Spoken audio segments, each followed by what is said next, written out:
의사결정 모형에 대해서 살펴보도록 하겠습니다. 의사결정 모형에서는 교육평가를 이 교육과 관련된 의사결정자에게 어떤 유용한 정보를 제공하여서 의사결정을 돕도록 하는 활동으로 정의 내립니다. 그렇기 때문에 이 평가자가 목표의 달성 여부를 결정하고 판단도 하지만 무엇보다 중요한 건 이제 의사결정자, 그러니까 이제 교육과 관련된 의사결정자라고 한다면 교사나 학부모, 학생, 지역사회 인사나 교장 선생님이나 교육행정가, 예를 들면 뭐 장학사나 뭐 이런 분들 있죠. 이 사람들의 의사결정을 돕는 것이 중요하다고 본 거죠. 의사결정 모형 같은 경우에는 수업의 개선에 초점을 둡니다. 그리고 이 수업 개선을 위해서 의사결정을 하기 위한 어떤 방법들을 도출하는 데 도움을 주기 위해서 그런 기능들만을 평가에서 강조하죠. 하지만 그래서 이 수업의 모든 과정에 걸쳐서 모든 요소를 평가할 수도 있고요.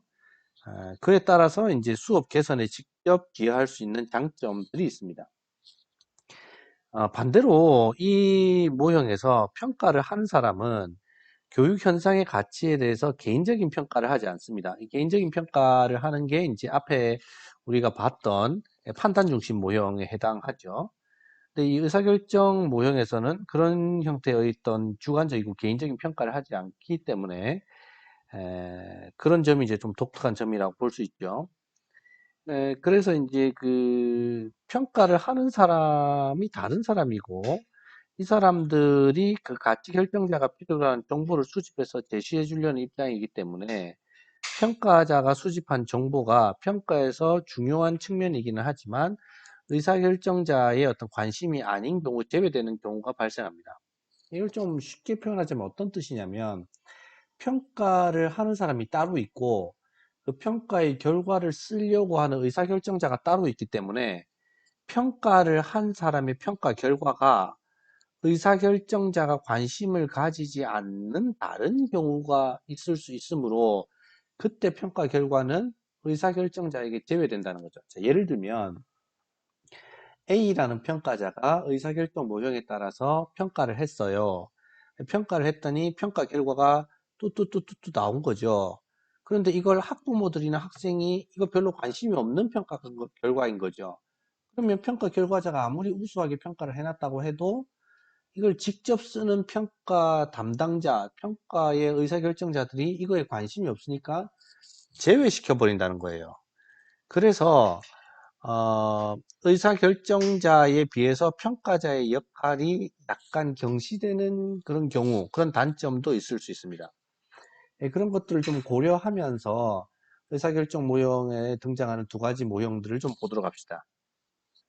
첫 번째 이제 등장하는 게 스티플빔의 CIPP 모형입니다. 이 CIPP라는 것은 이 Context, Input, Process, Product 이 각각의 네 단어의 이니셜을 따서 만든 모형입니다. 그래서 여러분들이 꼭 C 할 때는 Context, I 할 때는 Input, P 할 때 첫 번째 P는 Process, 두 번째 P는 Product라고 꼭 기억해 놓고 있으면 좋겠습니다.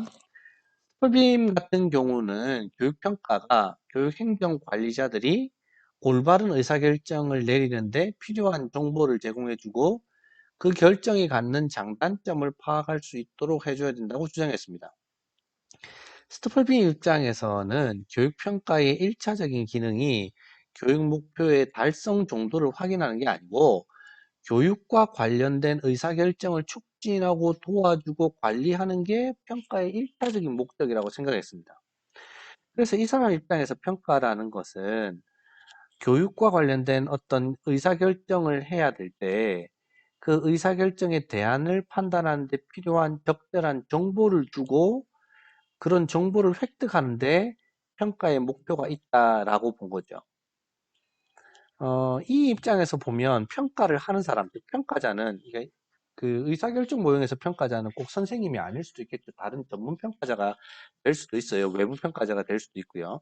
이런 평가자는 최종적인 가치 판단을 하는 게 아니고 의사결정자에게 필요한 충분한 정보와 자료를 제공해주는 정보관리자의 역할을 한다는 특징이 있습니다.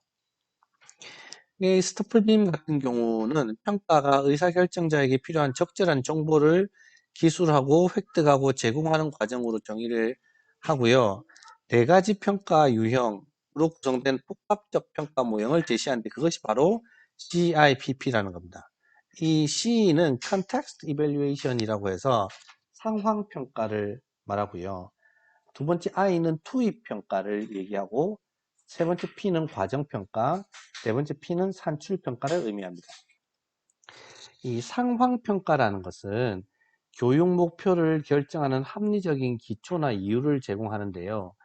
교육 상황에서 뭐가 문제인지, 뭐가 충족되어야 하는지를 밝혀가지고 이후에 있을 수업에서 관심의 초점이 되어야 될 일반적인 목표나 세부적인 목표를 확인하는 일을 지칭합니다.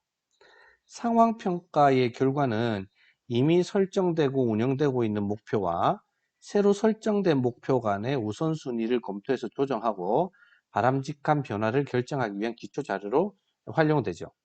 이 상황평가에서 주로 활용하는 방법은 체제 분석이나 조사, 문헌 연구, 면접, 진단검사, 델파이 기법 등을 활용합니다. 요 상황평가에서 쓰는 분석 기법인 체제 분석, 조사, 문헌 연구, 면접, 진단검사, 델파이 기법 등은 꼭 외워두시기를 바랍니다. 투입평가는 의사결정을 구조화하기 위한 평가인데요. 평가에 사용되는 인적 자원이나 목표 달성을 위한 전략이나 전략 실행을 위한 설계 등의 활용 방법을 결정하는데 필요한 정보를 수집하고 제공합니다. 따라서 투입할 수 있는 자원이나 시간이나 예산에 비추어서 여러 가지 대안들을 고려하고 평가 과정에서 발생할 수 있는 문제점도 검토하고요. 실패의 위험이 있거나 자원 낭비에 그칠 수 있는 상황을 피하도록 정보를 제공하는 것이 투입평가에 해당합니다. 과정평가는 의사결정을 실행하는 데 도움을 주는 평가죠. 수업의 실행 과정에서 수업 운영 방법이나 절차를 수정하고 보완하는 데 필요한 정보를 주는 겁니다. 여기서는 관찰, 토의, 설문조사 같은 방법들이 주로 사용됩니다. 산출평가는 의사결정을 순환, 즉 피드백하는 데 도움을 주기 위한 평가인데요. 수업이 끝난 후에 수업의 효과를 측정하는 평가라고 생각하면 되겠습니다. 이 스펄빔의 CIPP 모형에서 주목할 점은요, 기존 평가 모형에 비해서 폭넓은 대상을 평가 대상으로 포괄한다는 점이 있고요. 그 다음에 이제 수업의 여러 가지 상황, 여러 가지 국면에 대해서 평가가 가능하고요. 그 다음에 의사결정과 평가 간의 어떤 체계적인 접근이 가능하고, 의사결정자에게 유용하고 도움이 되는 정보를 제공한다는 그런 특징들이 있습니다. 마지막으로 이제 그 알킨의 CSE 모형을 살펴보도록 하겠습니다. 알킨의 그 CSE 모형 같은 경우는 UCLA 대학의 CSE라는 기관이 있습니다. Center for the Study of Evaluation이라는 곳인데요. 그곳에 이제 소장으로 재직할 때 평가 모형을 만들었기 때문에 CSE 모형이라고 부르기도 하고, 또 어떤 사람들은 UCLA 모형이라고 부르기도 합니다. 이 모형에서는 스톨프빔이 말하는데 상황평가를 체제 사정 및 프로그램 계획 평가로 나누고요. 과정 평가를 프로그램 실행 평가와 프로그램 개선 평가로 구분을 했다는 차이점이 있습니다. 그래서 상황 투입 과정 산출 평가가 이제 체제 사정 평가, 프로그램 계획 평가, 프로그램 실행 평가, 프로그램 개선 평가, 프로그램 승인 평가로 5가지로 이렇게 세분화됐다는 차이가 있다 정도만 알아두시면 좋겠습니다.